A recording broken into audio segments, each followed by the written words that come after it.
Hey everybody, welcome to episode 2 of Too Long Didn't Watch. In this episode, I'm going to talk about what happened to the players, so if you don't want any spoilers, I recommend going back and watching that episode before continuing on with this video. So with that, I'll give you a moment to leave and come back.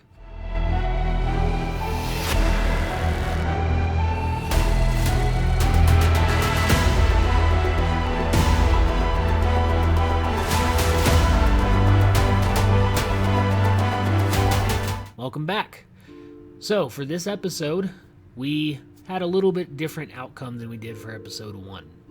The players fought the big bad of a gelatinous cube, and I only killed one of them outright.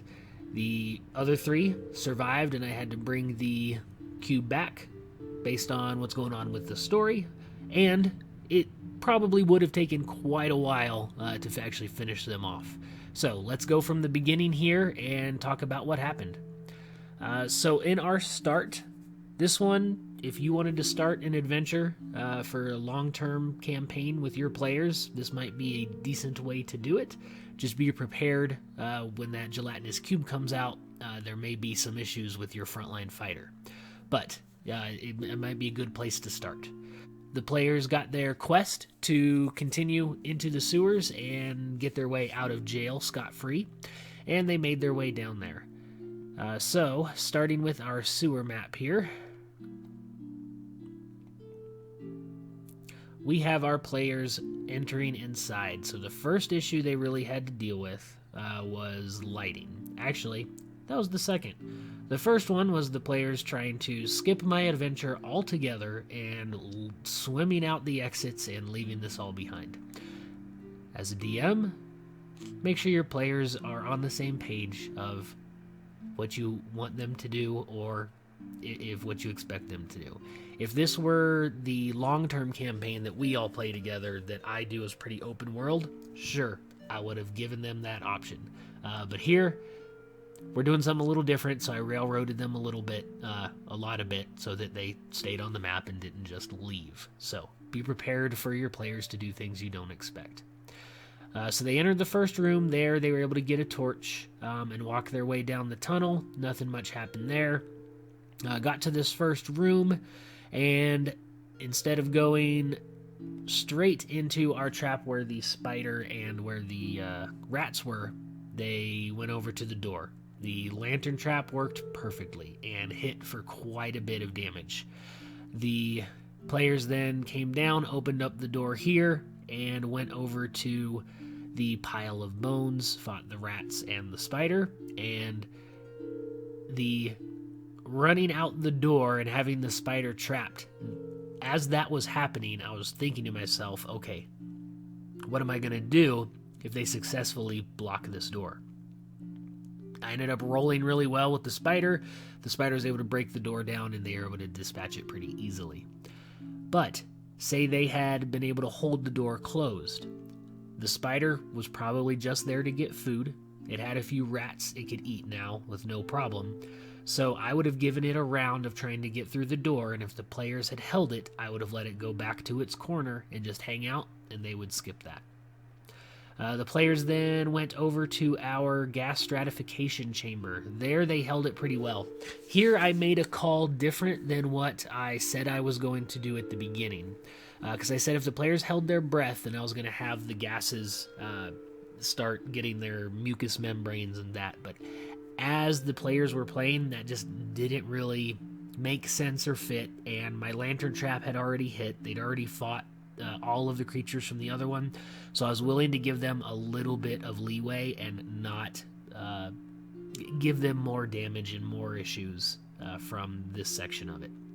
Plus, this wasn't really in any of the adventuring XP for the day, so I didn't want it to be too hard on them. So I made a call mid-game to change what I'd planned, and I think it worked out. I did keep them from going down these doors, and they went back down to our lower map. So going down to our lower map here, the players, I didn't really expect them to get bogged down right here in the middle, but that is what happened with the crocodile leaping out of the water. The rats coming around and surrounding Flinmo was also that was close. It's a good thing there were some bad rolls there on the rats. But they managed to clear out the creatures that were there, come down to the side. Here they found the door. Again, like I said in the first one, they were not getting through this door without the key, even if they'd rolled a natural 20, which is also good that we're using rules as written, because a natural 20 on a skill check does not mean automatic success. So playing with those rules lets you put in doors like that where the players can't get through it. So that worked out well, and the players had to go back to our other map here to find the key.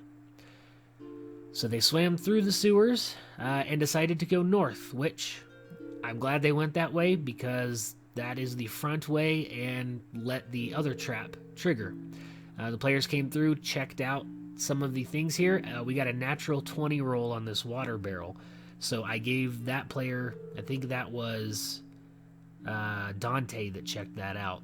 I gave him a lot of information that there is someone living down here, and gives them an idea what's going on behind this door.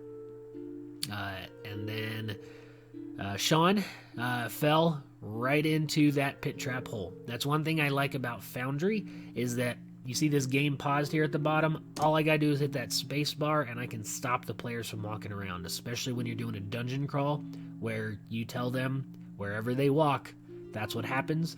I was able to stop all the players from being able to move their tokens and trigger this pit trap. And he met the save exactly and managed to keep from falling inside. Then we get to the ogre. Threw that spear right at Dante and nailed him for a lot of damage. They were then able to talk their way out as some of the rat swarms got swam underneath here.